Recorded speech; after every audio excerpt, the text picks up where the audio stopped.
I've got them on. I've got them all on mute, Katie, but I'm going to unmute them very shortly. Very cool. How are you? I'm good. Yeah. So you're last time I was speaking to you, you were in the UK with your mum and dad and family, but now you're obviously not. No, back in Vancouver doing season 3. Yeah. Oh, cool. Which is lovely, and it's very sunny here at the moment, which is such a relief. Oh, brilliant. Yeah, so it's fun here till August, I think. Oh, wow. Okay. All right, Katie, I know that you've got like another meeting in about half an hour, and so we've got some fans who would love to ask you a question or two. Yeah, of course. So Sheila is actually in the Philippines at the moment, and it's 3:30 a.m. So she's dedicated. God, Sheila. So we're going to Sheila. Yeah, what's your question for Katie? Okay. Hi, Miss Katie. Oh my God, thanks for staying. How are you? I'm good. How are you? Don't worry, I already had a nap. Did you? Yeah. All right. So my question for you, since we're talking more on well-being, so how do you keep your body and mind healthy and balanced in this crisis or in this pandemic? Well, what do I do? I mean, sometimes it works better than others. Like everyone, I've sort of been having waves of sort of feeling okay, and then everything feels weird and mad for a bit. So I'm kind of getting that. I'm trying to learn to ride the waves a bit, but I make sure I get out in nature when I can, and I do breath work and meditation and yoga, and some days I'm really good at doing that regularly, and some days it goes a bit out the window. But I think it's mainly just sort of trying to be kind with myself and not beating myself up if I don't I don't do 20 minutes meditation or whatever, and trying to connect with people as well, to make sure I sort of, especially because when I'm away at the moment, it can be and with the time difference, it can be hard to connect with people at home, and so I try to make sure I have like a substantial phone call or something with someone regularly. And do you have any tricks yourself? What have you been doing? Me, I started during the pandemic. I started doing meditation and Kundalini yoga too. Oh, I love so Kundalini. It really helps. Yup. So it really helps a lot. Yeah, it makes such a difference, doesn't it? Yeah, it is. Yeah, I love it. Me too. So until now, I still practice Kundalini, so it already parts of my weekly routine. So it really helps a lot. Yeah, I think that's part of the key, is just, even when it feels really hard, just to try and have like some little routine, just for half an hour or something. Just doing something regularly makes such a difference, even if it's tiny. That's what I found helpful, actually. Yeah, definitely. Yeah, Thank you so much. Nice to meet you. Have a good sleep. You too. Yeah, later. Thank you, Sheila. So, Katie, we've got Connor, who's actually in the UK at the moment. So, Connor, have you got a question for Katie? I do indeed. I'm sorry, I was partially occupied with tonic water. Okay, so... Where are you in the UK? Gloucestershire. Oh, nice. And how is it over there? Stuff's opening up a bit more, right? You would have no idea how busy Spoons has been. Like, it is absolutely insane. Like, about 2-3 hours to get in on every weekday night at the moment, which, like, for example, it was rugby on Tuesday, and you just wanted to go for a beverage after. It just wasn't really worth it. But, yeah, it's not too bad at the moment, though, thankfully. But thank you for doing this, by the way. Seriously appreciate it. Oh, it's lovely to meet you. Lovely to meet you too. So my main question was, obviously, like, the show is incredibly almost Darwinian, in terms of like social class and so on, so forth. Josie seems like more wise, I suppose, than Leighton to a certain extent. More, not maybe streetwise, but certainly more like in tune with how people are, I suppose. My question is that yourself, or your own views as well, but if Josie had actually been the leader of the revolution to a certain extent and taken over the train, what would she have done to actually try and make it run smoothly and not obviously have the insurrections and the to best compromise between the classes, I suppose, play into the political socio-dynamics of the whole situation? Yeah, I mean, it's a big question. It is. Sorry, yeah, fair play. But I think that I think the thing about Josie is that she's very she understands people and she understands collaboration, and so I think that she would go for something that was sort of as collective as it possibly could be. And but, you know, it's hard. You have to have someone leading at the top, don't you? But if you put too much, if you give someone too much weight and too much, it's all about that person, then the structure can easily dissolve. So I think she would try and sort of I think she would seek out what everyone's strengths are and try and sort of encourage a sort of more cooperative way of operating. But then, you know, it's all under such high pressure and high stakes and things happening very quickly, and ultimately people revert to sort of not what they would do in an ideal situation, what they're doing out of fear and panic and trying to stop something. So it's a tricky one. Yeah. And I think, you know, in a way that it has been something that they've done all together. It hasn't just been sort of Leighton's taking over, and they've all kind of served in different ways. It's been sort of brewing in the tail for such a long time that it kind of feels like a joint game, in spite of the stuff that's going on with it. Yeah. What would you do you think? Ooh, I'm actually kind of like the same kind of area, I suppose. I mean, I just have no idea. You can't, I suppose, like, I wouldn't even know where to start, to be perfectly honest. I think, yeah, like finding, I like, for example, certain, you know, for example, the whole finding strengths and weaknesses of people like Leighton, obviously, was a former detective, so they brought him on as trained detective and so on and so forth, finding the right jobs for the right classes and the right people in charge and hopefully going from there. But I mean, like, I was watching something today, and it may turn out that Snowpiercer is actually the sequel to Willy Wonka and the Chocolate Factory from the 90s, which I couldn't believe for a second. I had no idea about that until today. It actually blew my mind. But no, I'd like to follow this. It's I don't know if you can shed any light on that, because that'd be epic if you could. But no, like in terms of yeah. No, I can't. Other than when I saw the film, I remember someone referencing it, and yeah, I was really interested in that as well. It makes you kind of look at it in a different way. For sure. Seriously, yeah, quite. No, but thank you for that. Thank you. Really appreciate this. I'll let someone else ask a question, obviously, because I understand you've limited time. But thank you very much. Seriously, appreciate it. Thank you. I hope you get into the pub at some point soon. Don't have to wait too long. Yes, thank you. Have a good. Thank you. All right, appreciate it. Nice to meet you. You too. Katie, I've got a question for you. What's made you smile this week? Oh no, can I tell you? Yes, yeah, absolutely. No, it was a thing at work. So you might not be allowed to tell us. Oh no, I probably can't. That's annoying. Sorry. Okay. Something else. Something else was oh god, what has made me smile? Lots of things. I mean, the sun has made me smile this week. It's going to get really rainy here from tomorrow, so I've been sort of out as much as possible, and I'm not working, and in and around the trees. Nature always makes me really happy. Yeah. Yeah, that's been lovely. And I've been jumping in the ocean. It's freezing. Oh. No.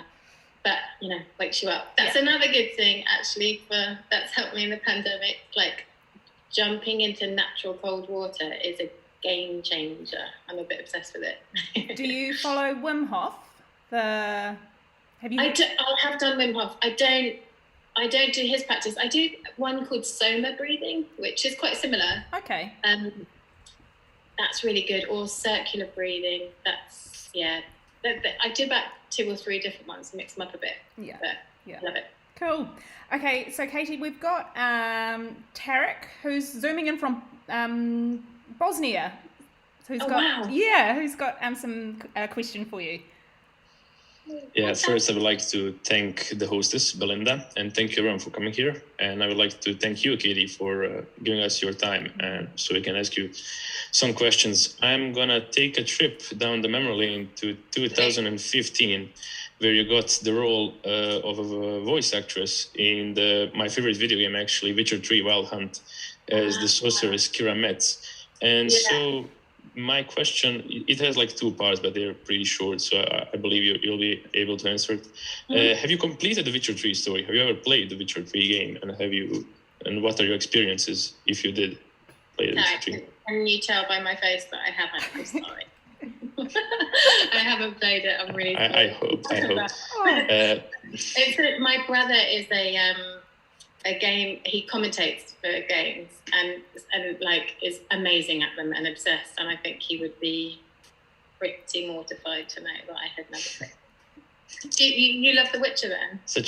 Witcher is actually my favorite game. I bought it at June and I was obsessed with it. I finished the game in like 2 to 3 days. Wow, that's amazing. Have you watched the series as well?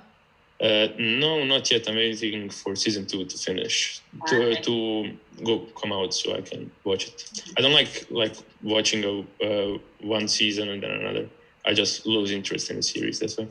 And the other part of the question is, even though you didn't play the game, what do you think of your character Kira Metz, and what is the story behind how did you got the role? To be honest, it was a really long time ago and I don't remember that much about it. But I did quite a lot of voiceover back then and sort of worked in quite a few games. And it just came up, and at the time I had no idea sort of how big a thing it was or how many people were interested in it. It's weird because I've never, because I don't game, but people quite often recognise my voice from it. Sometimes people stop me in the street and like, oh, Kira Metz. Well, Witcher 3 is the most famous, I think, open world game RPG. It is so. And Kira Metz, it's a not a leading character, but a character that's very fleshed out throughout the entire story. And those are my questions. Thank you very much for answering. Thank you. Hope you enjoy the series when you get to see them both. Thank you very much. I hope I will. Meet you. You too. Thank you. So we're going to come back to Sheila now, Katie. Yeah. So Sheila, have you got another question for Katie? Are you doing all right there, Sheila? Yeah, I hear the roosters crowing already. All right, so my other questions is, how did you start your acting career? I always did it from when I was a kid. My mum was sort of very musical and into drama and sort of encouraged it in me and my sisters. And I remember playing a duckling when I was about 4 or 5 in some local thing. And I just always loved it. It was just always in my life. It was sort of, my hobby when I was a kid, and I always wanted to do it. And then I went to drama school when I left school. And just started from there, really. I don't ever really remember not doing it to some extent. It was kind of playing around in amateur and, for just fun for years when I was a kid. But, it just kind of naturally grew into work, thank goodness, which I'm very grateful for. Thank you so much for that. Are you interested in acting? I'm sorry. Are you interested in acting? No. I'm so shy, so I can't. I can hear the roosters in the background, Sheila. Yeah, told ya. Yeah, it's almost 4 a.m. They're too early. It's almost. Wow. Thank you, Sheila. Thank you so much. Thank you. Katie, are you working on any other projects that you're allowed to talk about? So that's awesome that you're obviously doing season 3 of Snowpiercer, but is there anything else that you have got in the pipeline that you might be able to talk about?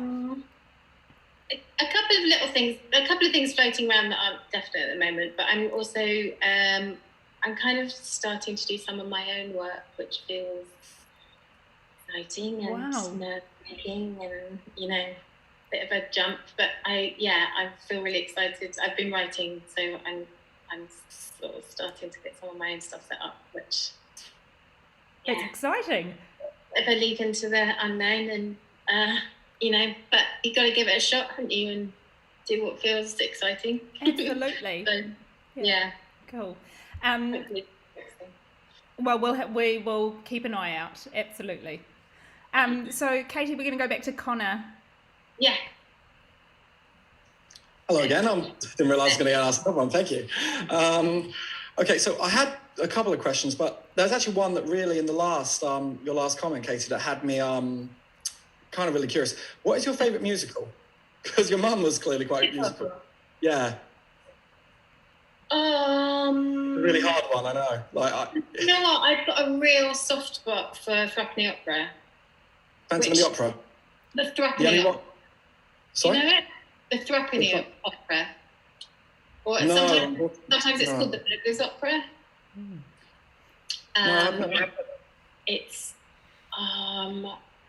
It's a Brecht piece, but I've totally blanked who did the music. That's terrible. I did it at drama school. It's really sort of it's where Mac the Knife came from. So it's about this sort of murderous, villainous East End fella and his machinations. I love it. Yeah, that's one of my favourites. I also really like Cabaret. I have not seen Hamilton yet, which is so bad. I really want to see that. I hated Hamilton. I wish please don't tell me. I know I did not enjoy it. I loved. I know, but I loved King George in it. My girlfriend was obsessed with it, absolutely obsessed, and still plays like every single my shots. I'm not going to give away my shot. That is literally every morning motivational workout out here. But, oh my God. Yeah, I managed to keep myself away from the music so that it doesn't spoil it when I watch it, because so many people play it all the time, don't they? I've sort of been blocking my eyes when I walk past people playing it because I don't want to know it before. I wish I had that luxury, but this sounds kind of harsh. I'm sorry, but it's. Are you a musical fella yourself? Incredibly, unfortunately, it's kind of a weird one because my mother said I was born with one side, which was an adrenaline junkie, and the other side, which was the total opposite. I mean, I'm obsessed with Les Mis. Confrontation. Oh God. I can recite the Confrontation, both Valjean and Javert, I can sing most of Les Mis, I reckon, too. Sorry, say again? I reckon I could sing most of Les Mis as well. Yeah, and the Book of Mormon, which I'm a huge South Park fan, so I don't know if you've seen that, but it was probably one of the... I did, that was wicked. I like it. Oh, yeah, oh, God, to see a musical again. Oh, one day, soon. It's quite sad at the moment because literally, obviously, it's an industry on its knees at the moment, and I'm really hoping people can get back into it soon because, for obvious reasons, for everything, to be fair. But no, thank you. It will happen. It'll be so good when it does. Yes, indeed, it will. Thank you. That was a question I was quite curious about, to be fair. Thanks. Tarek, we're going to come back to you. Do you have another question for Katie?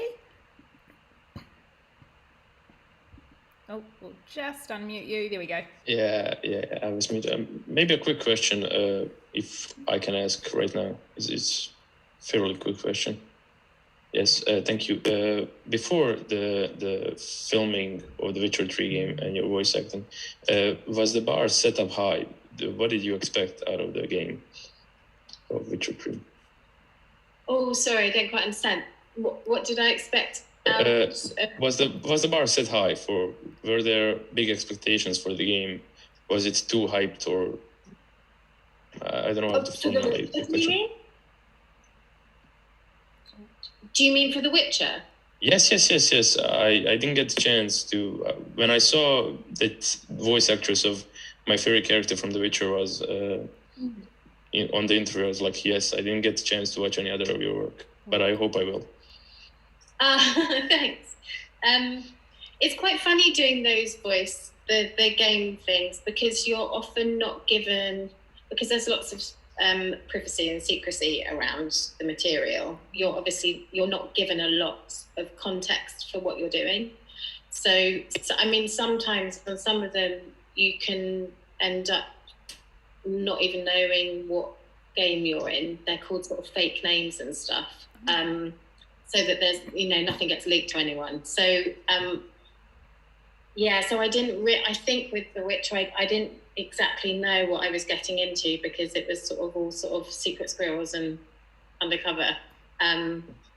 It's just been sort of since that I realised what a massive thing it is. One more thing, would you pick up the role of Kira Metz again if there was a Witcher 4, which is somewhat unlikely? But it's unlikely, isn't it? Right. I really don't know. With DLC, Blood and Wine DLC, the story of Geralt of Rivia was supposed to end, but I don't know. I always saw, because it was a really great experience. Right. Yeah. Oh, well, we'll see. Yeah, of course I would. It'd be fun. Thank you very much. And that's it from me. Okay.